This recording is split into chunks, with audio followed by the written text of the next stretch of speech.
로마서 1장에 죄를 몰고 갑니다. 무슨 죄입니까? 다 죄인이라고. 2장에 와서 판단하는 유대인, 너희들도 죄인이다, 이렇게 몰고 가는 내용인 것입니다. 1절 보시겠습니다. 그러므로 남을 판단하는 사람아. 누가 판단을 합니까?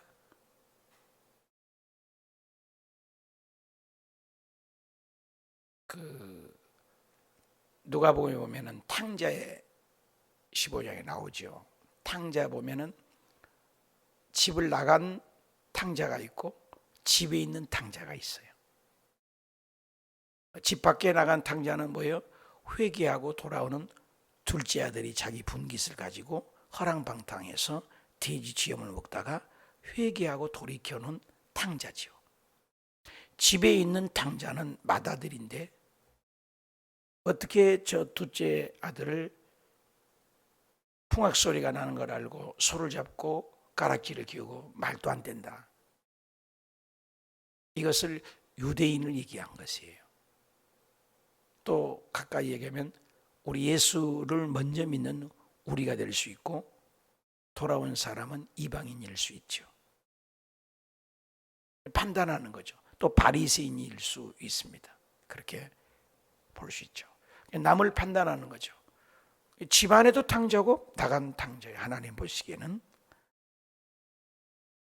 오늘 교회 안에서 믿음이 오래되신 분들이 또 이 목사를 비롯해서 우리가 판단할 수가 있다는 거죠. 판단은 오직 하나님께만 하는데 무서운 것이죠. 남을 판단하는 사람, 누구를 막론하고 네가 핑계하지 못하리라. 합리화시킬 수 없다. 여러분, 남을 판단하는 것이 얼마나 무서운 걸 알아야 돼요. 재판장은 하나님뿐인데 우리가 쉽게 판단을 해요. 특히 목사인 우리들이 그럴 수 있어요. 무서운 거죠. 그래서 합리화시키죠. 남을 판단하는 것으로 네가 네 정죄함이니 판단하는 네가 같은 일을 행함이라. 핑계 합리화죠. 그래서 유대인들은 그 이방인들을 표현할 때 지옥의 뗄감도 안 된다고 여겼습니다. 우리는 다 이방인이잖아요. 이스라엘 백성만, 왜 하나님께서 이스라엘 백성을 버렸습니까? 하나님은 창세기 12장에 온 국민을, 온 인간을 구원하고자 하는 계획을 세운 것이었습니다. 그런데 이스라엘 백성들은 자기의 하나님만을 만들었어요. 우리 하나님, 내 하나님만을 만들었어요. 무서운 거예요. 그래서 유대인들을 법도 모르고 하나님도 없다고 해서 지옥의 뗄감으로 끊임없이 여겼습니다. 그래서 제가 이스라엘 여행을 갔을 때도 아직도 그 유대주의가 무섭습니다. 유대주의가 예수님을 죽였거든요. 율법으로. 그래, 이방인들이 가서 유대인들의 이방인하고 함께 식사도 아직도 안 하고요. 개 취급을 하고요. 접시를 한번 만졌는데 우리 성도님들이 모르고 이제 이스라엘 백성들이 먹는 그릇을 좀 만졌는데 그 자리에서 접시를 깨버려요. 보는 앞에서. 얼마나 당황합니까? 만졌다 이거예요. 부정 탔다고. 이 율법주의가 무서운 것입니다. 율법주의가. 남을 판단하는 거죠. 자기만 옳다고. 누가복음 6장 37절에 비판하지 말라. 너희의 비판을 너도 도로 받을 것이니라. 너희가 정죄하지 마라. 네 정죄함으로 너도 정죄를 받고 그런다고 했습니다. 에베소서 4장 32절에는 서로 인자하게 여기고 서로 불쌍히 여기고 서로 용서하기를 그리스도 안에서 너희를 용서하심과 같이 하라. 교회 안에는 사랑과 은혜와 용서와 긍휼이 필요한데 교회 안에서 더 형제를 비판하라. 그래서 우리 성도들에게 요즘 자꾸 얘기하는데 영가족이라는 말을 자꾸 해라. 영가족. 영원히 살 우리 형제. 그리고 영적인 가족. 여러분, 가족 식구들도 자꾸 판단하고 정죄합니까? 어떤 분이 질문을 하나 왔다고 그래요. 목회자 모임 때 성도들이 질문했더니 이제 부흥회를 하는데 문제가 많은 목사님을 어떻게 하시겠습니까? 이렇게 질문을 왔대요, 성도가. 그래서 답을 했대요. 그 목사님을 당신의 친가족으로 여겨서 판단을 하십시오. 이렇게 답변을 했다고 해요. 믿지 않는 사람과는 영원히 우리 불리지만 우리 예수님 안에서는 한 가족인데 진짜 형제라면 어떻게 판단하겠냐 이거예요. 우리 구역 식구들을, 우리 교회 안의 가족들을 진짜 내 피를 나는 형제고 내 뱃속에서 나선 자식이요 형제라고 생각하면 쉽게 말이 나오죠. 어떻게 나올 것 같아요? 말 한마디라도 자상하게 할 것이고 잘못한 거 있어도 긍휼히 여길 것이고 그렇잖아요. 가족이라는 거죠. 이번에 20살짜리 아이가 인간띠를 하다가 해병대 가지 말라 했더니 해병대 갔는데 죽었을 때 엄마의 그 애절한 마음 누가 알겠어요? 아들이 딱 하나라며요. 그 아들이 죽었어요. 신문에 국민을 보니까 10,000원짜리 뭐죠 이게? 구명보트가 그렇게 입히기가 힘들었는가. 구명조끼만 입었어도 떠내려가도 공중에 뜨니까 매뉴얼대로 하지 않아서 결국 생떼 같은 20살짜리를 죽이고, 오늘 아침에 신문을 보니까 20대 군인이 죽고 20대 학교에서 교사가 죽었어요.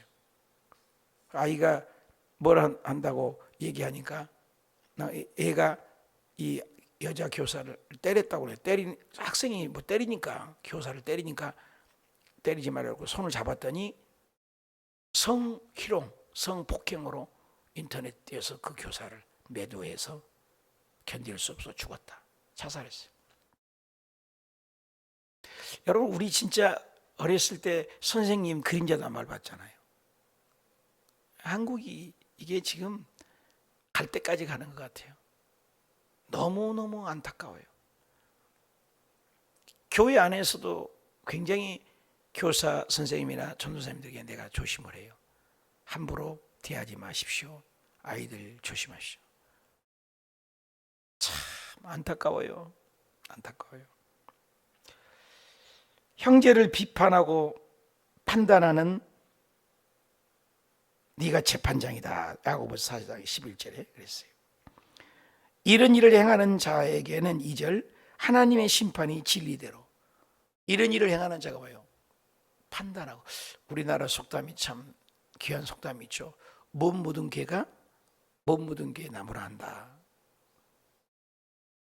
지금 로마서에 계속 죄를 몰고 와요. 다 죄인이라는 거죠. 죄인이 죄인을 나무라고 합니까?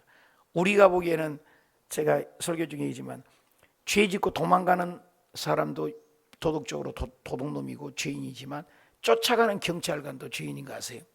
하나님의 눈은. 내가 설교하는 저도 죄인이고 말씀 듣는 여러분도 죄인인 거 아십니까? 똑같은 죄인이라는 거죠. 죄를 어느까지 봅니까? 생각으로. 여러분, 도둑질을 해야만이 도둑놈이지만 마음으로 탐욕을 보면 또 도둑놈이에요. 간음죄가 어느 정도로 봅니까? 구약에는 간음에서 현장에 잡힌 것을 간음죄로 여깁니다. 마음으로 누구를 좋아하고 사랑을 해도 그건 이미 간음죄하고 똑같은 거 아세요? 여기에 안 걸린 사람이 누가 있냐는 거죠. 여러분, 미워해 본 적 없으세요?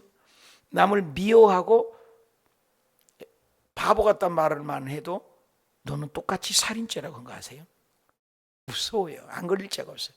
그래서 항상 내가 세상에 드러나는 죄인보다 더 죄인이라고 한 사람은 그나마 낫지만, 왜 저렇게 판단하고 정죄하기 시작하면 나는 더 큰 죄인이라는 거죠. 아직 믿음이 없는 거죠. 이런 일을 행하는 너희에게 뭐예요? 심판이 진리대로 되는 줄 우리가 아노라. 이런 일을 행하는 자를 판단하고도 같은 일을 행하는, 보세요. 자기도 버젓이 죄 짓거든요. 근데 자기도 남을 판단해요. 보이지 않는다고 해서. 프란시스 세포가 이런 말을 했다고 그래요. 우리에게는 전부 보이지 않는 녹음기를 다 달고 다닌다는 거죠. 저와 여러분이 하는 말이 마태복음 10장 30절입니까? 우리의 하는 말이 심판 때까지 간다는 거죠. 절대로 그 쏟아든 물은 주고 잠을 없듯이 입에서 한번 나가는 말은 영원히 주님 앞에 가는 나라까지. 그래서 로마서에 나중에 납니다만 하나님 앞에 가서 보이지 않는 녹음기가 되어 있어서 죄라 솔솔솔솔솔 직구하리라 나온다는 거예요. 말 조심. 성경에는 굉장히 말이 하죠. 남을 행하고 남을 판단하는 그 말이 보이지 않는 녹음기로 전부 녹음되어 있다는 거예요. 심지어는 생각까지 찍고 계시는데 프란시스 세포처럼 우리 하는 말이 전부 녹취가 되어 있다는 거예요. 남을 판단하고도 같은 일을 행하는 사람은 네가 하나님을 심판을 피할 줄로 생각하느냐? 피할 길이 없다. 잠언 18장 8절에 남의 말하기를 좋아하는 자는 별식것 같아서 뱃속 깊은 데로 내려가느니라. 남의 말하기를 좋아하는 자는 심판을 자초하리라. 마태복음 7장 2절에 너희의 비판하는 그 비판으로 너도 비판을 도로 받고 너희의 그 헤아림으로 너도 도로 헤아림을 받으리라. 누워서 침을 뱉는 것과 같다는 것이에요. 남의 말을 함담하는 것이. 여러분 줄 그어놓으세요. 마태복음 12장 36절 꼭 기억하세요. 몇 절이요? 마태복음 12장 36절. 내가 너희에게 이르니 사람이 무슨 무익한 말 한 말을 하나도 한 말을 심판 날에 대하여 심판터까지 가요. 이 말이 심판을 받으니 네 말 때문에 네가 의롭다함을 받고 네 말로 네가 정죄함을 받으리라. 심판대에 가져간다는 거예요. 우리 말하는 말이 지금. 성경을 제대로 봐야 되겠죠? 무서운 거예요. 혹 내가 하나님의 인자하심을 너를 인도하여 회개하게 하심을 알지 못하여. 회개하기를 기다리는 거예요. 지금까지 하나님은. 하나님의 인자가 얼마나 커요. 그래서 그의 인자하심이, 그의 용납하심이, 길이 참으심이, 풍성함을 멸시하느냐. 회개하지 않고 있으면 하나님의 인자하심, 용납하심, 참으심이 결국 너를 심판하리라. 그러므로 때가 이르기 전에 주께서 오시기까지 아무것도 판단하지 말라. 고린도전서 4장 5절에 너희는 아무것도 판단하지 말라. 그가 어둠에 감추인 모든 것들이 드러나고 마음의 뜻을 나타내리니 그때 각 사람에게 하나님으로부터 칭찬이 있으리라. 야고보서 4장 11절 피차에 비방하지 말라. 형제를 비방하는 자나 형제를 판단하는 자는 곧 율법을 비방하고 율법을 판단하는 것이라. 네가 만일 율법을 판단하면 율법의 준행자가 아니고 재판장이 되어버린 것이다. 무서운 말이죠. 그래서 가늠한 여인이 현장에 왔을 때 예수님조차도 판단하지 않잖아요. 그리고 가늠한 여인이 막달라 마리아가 예수님 발 앞에 머리카락으로 하니까 예수님의 제자들이 판단하잖아요. 300대 단위를 받았으면 가난한 사람에게 돕지 왜 비싼 이 향유를 풍기냐, 버리냐, 낭비라고 했습니다. 예수님은 이 여인이 행할 일을 복음이 땅끝까지 전파될 때 전파해. 지금 내가 얘기하고 있잖아요. 그걸 모르는 거죠. 빚진 동간에 대한 얘기가 나오잖아요. 더 많이 빚진 자와 빚 없는 자. 민수기 12장에 유명한 얘기가 나오죠. 버젓이 잘못됐어요. 모세가 하나님의 종으로 여자를 또 결혼하면 안 되죠. 구스 여인이 검둥이를 좋아했나 봐요. 검둥이 여인하고 구스 여인하고 눈맞아 사니까 미리암 누나로서 모세야 어떻게 그럴 수가 있냐. 모세를 비방했죠. 그 비방하는 소리를 하나님 듣고 모세를 뭐란 거 아니라 미리암에게 문둥병이 걸렸어. 미리암이 아무리 기도해도 낫지 않고 창피해서 나갈 수도 없고 결국 모세가 하나님 앞에 용서해달라고 기도하니까 결국 모세를 통해서 미리암이 치료받은 것이 있습니다. 모세가 하나님의 말씀을 들으니까 고라당이 너만 하나님 말씀 듣냐? 우리도 하나님 말씀 듣는다. 모세를 비방했을 때 고라 당을 지었습니다. 교회에서 당을 짓는 건 무서운 겁니다. 끼리끼리 당, 자기 마음에 맞는 사람끼리 당.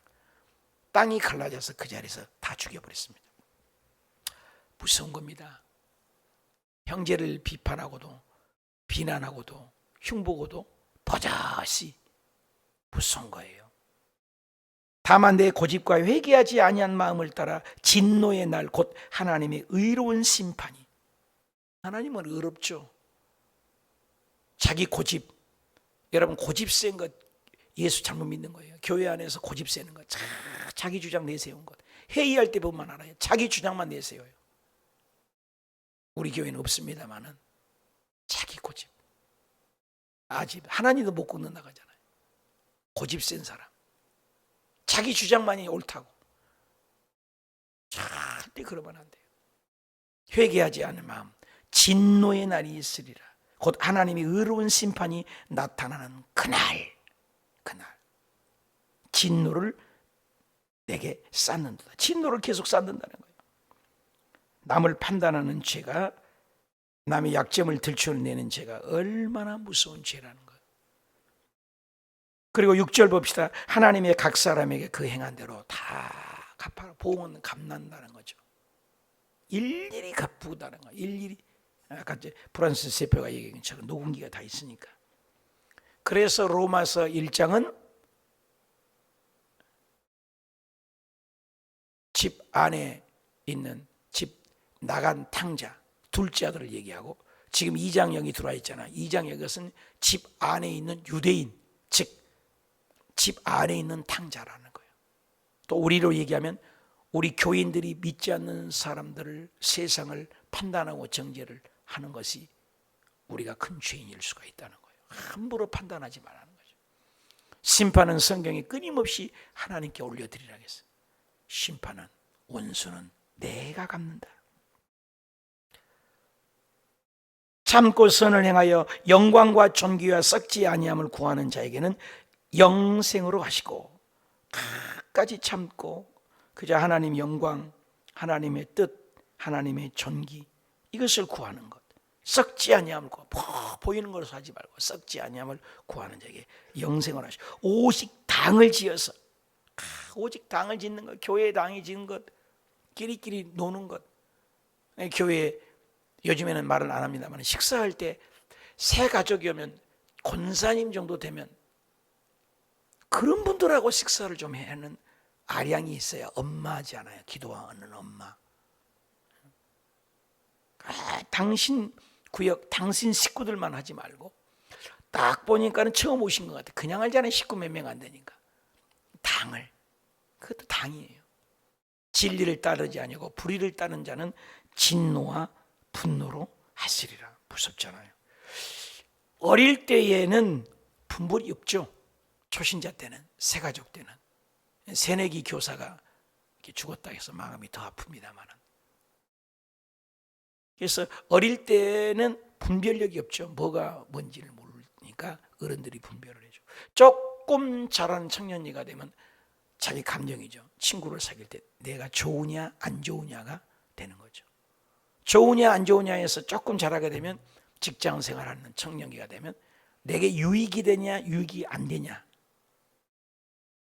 분별을 못하다가 좋으냐 안 좋으냐 감정에서 이제는 유익을 가지고 따져서, 이익을 가지고 따지하는 생각을 가게 돼. 더 성장하게 되면 뭐예요? 이걸 못 넘은 거예요. 옳으냐 옳지 않느냐, 요걸 따져. 옳고 그름을 가지고 부부간에도 싸운 이유가 옳고 그름. 교회 안에서 한국교회가 장로교 특별히 얘기해서 죄송합니다만은 200개 교단이 넘는다고 그래요. 목사파, 장로파, 송도파, 파파파에서 나누기만 한 거예요. 계속 분리되는 거예요. 옳으냐 안 옳으냐 거든요. 피아노를 오른쪽에 놓냐 왼쪽에 놓냐. 실제로 미국에서 오른발 교회, 왼발 교회를 만들었다고 그래요. 피아노를 오른쪽에 놓는 것이 맞다는 거예요. 피아노를 왼쪽에 놓는, 성가대를 왼쪽에 놓은 게 많다, 성가대를 오른쪽에 놓은 게 많다. 이거 전혀 복음하고는 관계없는 거거든요. 이런 걸 가지고 싸운다는 게 교회 안에서도. 음식을 이거 하냐 이거 안 하느냐, 밥을 먹냐 안 먹냐, 국수를 하냐 밥을 하느냐, 중요하지 않거든요. 복음이 중요하지 않아요. 영혼 구원이. 이런 것이. 그래서 어릴 때는 분별이 없다가 나중에는 좋으냐 안 좋으냐, 또 성장하면 유익이냐 안 좋으냐, 그리고 이제 어른이 되면 판단이 든 거죠. 옳으냐 옳지 않느냐 이걸 가지고. 근데 이걸 넘어야 돼. 예수 믿는 사람은. 다 같이 답시다. 하나님의 뜻이냐 아니냐. 바울 선생님이 아시아로 가려고 했습니다. 좋은 겁니다. 복음 전하는 건 좋은 것입니다. 근데 하나님의 뜻이 아니라는 거예요. 그리스도의. 비두니아로 가려고 했습니다. 복음 전하는 건 좋은 일이잖아요. 근데 하나님의 뜻은 아니에요. 안 갔잖아요. 하나님 어떻게 해요? 그러면은 하나님이 알려주잖아요. 환상의 마게도냐에서 손치다요. 마게도냐로 가서 빌립보 교회를 세워 데살로니가를 해서 유럽으로 와서 복음이 우리에게까지 온 거예요. 하나님의 뜻이에요. 옳고 그르냐가 아니라 하나님의 뜻이냐 아니냐. 성경으로 돌아가야죠. 성경이 원수까지도 사랑하라고 했는데 내 교인, 내 식구를 또 사랑하지 못하는데 그거 거짓말 아닙니까? 이런 거죠. 굉장히 중요한 거죠. 우리가 잣대가 되어버린 거 안 돼요. 내 자신이. 인터넷에서 설교 준비하다가 교회에서 가장 무서운 사람들.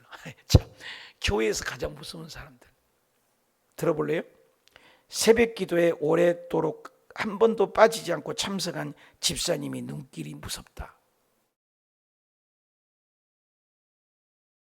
11조를 정확하게 꼬박꼬박 하는 신자의 눈길이 더 무섭다. 40일 기도를 다녀온 권사님의 눈길이 무섭다.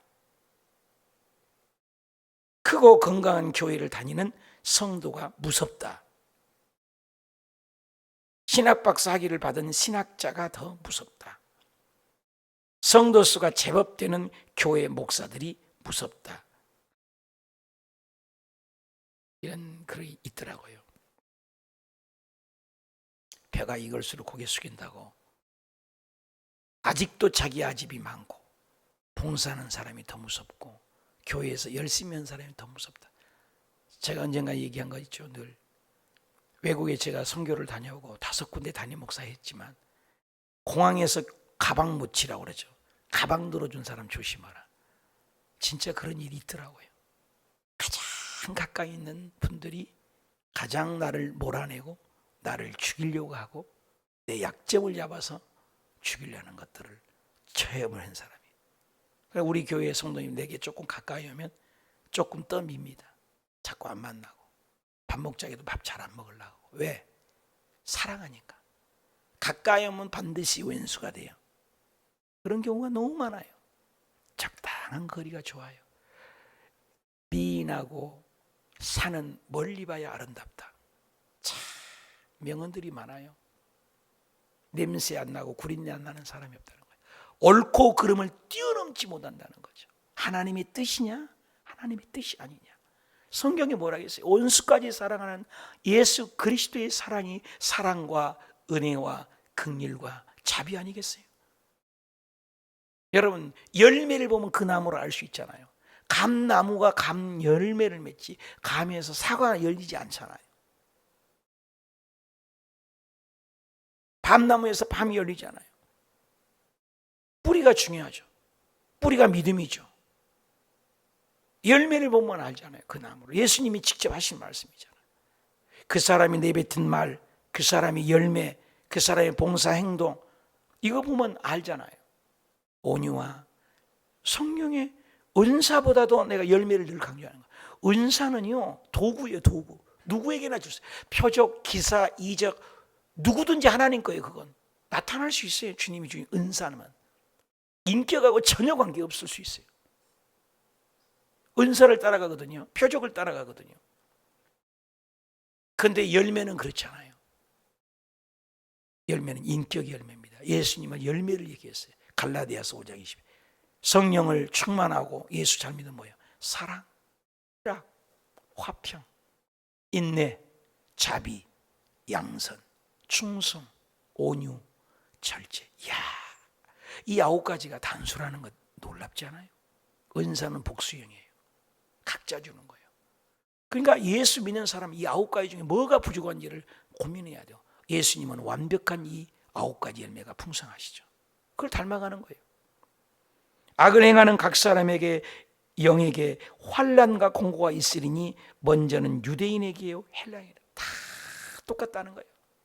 악을 행하는 심판은 악인이든 아니든 유대인이든 이방인이든 이스라엘이든 우리든 선을 행하는 각 사람에게 영광과 존귀와 평강이 있으리니 먼저는 유대인에게요 그 다음 헬라인에게. 이는 하나님께서는 외모로 사람을 취하지 아니하십니다. 속에 있는 것이 밖으로 나온다고 했잖아요. 12절 무릇 율법 없이 범죄한 자는 또한 율법 없이 망하고. 그러니까 이방인에게는 율법이 없지 않습니까? 율법이 있고 범죄한 자는 율법으로 말미암아 심판하는 거예요. 구약에 율법이 있어요, 이스라엘 백성. 근데 율법 없는 이방인들 역시도 율법 없이. 그게 뭐냐? 13절 볼까요? 하나님 앞에서 율법을 듣는 자가 의인이 아니요 오직 율법을 행하는 자라야 의롭다. 여러분, 로마서가 이신등이지만 행함과 율법을 얼마나 강조한지 몰라요. 그러면서 14절에 율법 없는 이방인의 본성은 어떻게 판단하냐? 어떻게 이방인들은 율법이 없는데 율법을 행할 때 이 사람은 율법이 없어도 자기가 자기에게 율법이 된다. 이것이 뭐예요? 자기가 자기에게 율법이 된대. 예수님 없는 사람, 뭐 예를 들어서 이순신 장군 복음이 들어오기 전에 조선시대 우리나라 복음 안 들어왔잖아요. 그 사람들 어떻게 천국 지옥을 결정하냐 이거예요. 여기 나와 있어요. 그게 이런 이들은 그 양심이 그 증거가 돼요. 양심선언이라는 거 하잖아요. 양심선언. 양심이 그 생각들도 양심이 서로 혹은 고발하고 혹은 변명하고 그 마음에 새긴 율법의 행위를 나타내는. 이게 굉장히 중요한 말입니다.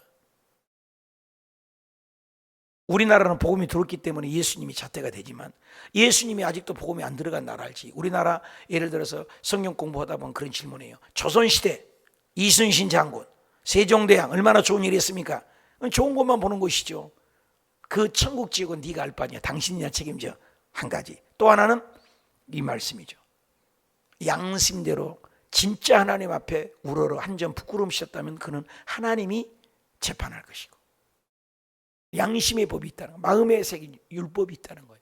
누구에게나 양심의 법이 있어요. 누구에게나 양심을 속이지 마라 그러잖아요. 하나님은 다 하나님의 형상으로 지었기 때문에 다 녹음이 돼 있잖아요.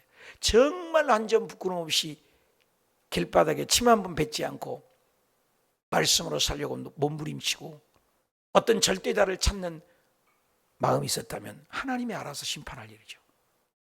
예수님 오시기 전에는 또 예수님께서 십자가에 못 박혀 돌아가실 때 베드로에 보면은 옥에 있는 영들에게 복음을 전파할 기회를 주었다라는 말씀이 있어요. 성경은 다 얘기를 하고 있어요. 깊이 얘기는 하지 않지만 추론할 수 있도록. 나는 그래요. 그렇게 얘기도 하지만 결론은 당신 구원이 더 먼저다. 남이사 그렇잖아요.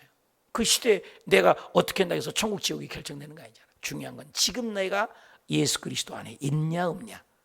진짜 내가 하나님 편에 있냐, 예수 그리스도를 진짜로 믿냐. 내가 중요하죠. 내 구원이. 아무튼 이방인에도 양심의 법을 하나님은 믿는 자나 믿지 않는 자나 유대인이나 이방인이나 전부 하나님이 심판한다는 그 말이요. 1장에도 심판, 2장에도 심판. 그래서 이방인의 죄, 유대인의 죄, 예수 안 믿는 사람의 죄, 온 인류의 죄로 지금 끌고 가는 거예요. 모두 다 하나님의 심판대 앞에. 그리고 이제 8장에 가서 예수가 결정판을 대는 거죠. 예수가 있냐 없냐가 지금 중요하다. 내 마음에 진짜 예수냐. 이번 주일날도 설교했습니다마는 예수 믿는 사람 중에 70%가 자기가 왕이에요. 그가 구원이 있을까요?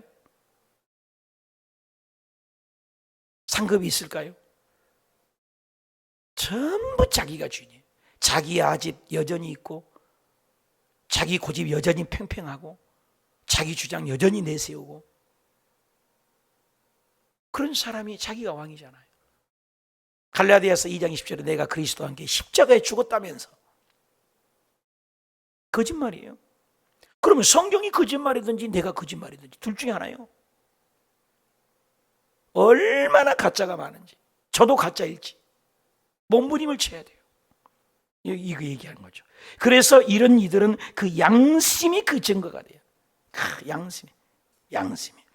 마지막 16절, 나의 복음이 이른 바와 같이 하나님 예수 그리스도로 말미암아 사람들이 은밀한 것을 심판하라. 예수가 잣대라는 거죠. 예수. 그날 빙산의 일각이란 말이 있습니다. 우리 행동 조심하고 말 조심하고 은혜 안에 거하고 말씀 안에 거하려 한 두렵고 떨림으로 너희 구원을 이루라. 빌립보서에 말했습니다. 정말 우리는 예수 먼저 믿는 우리로서 함부로 판단하고 함부로 정죄하고 함부로 입술을 열어서는 안 된다는 귀한 진리를 배웠습니다. 기도합시다. 하나님,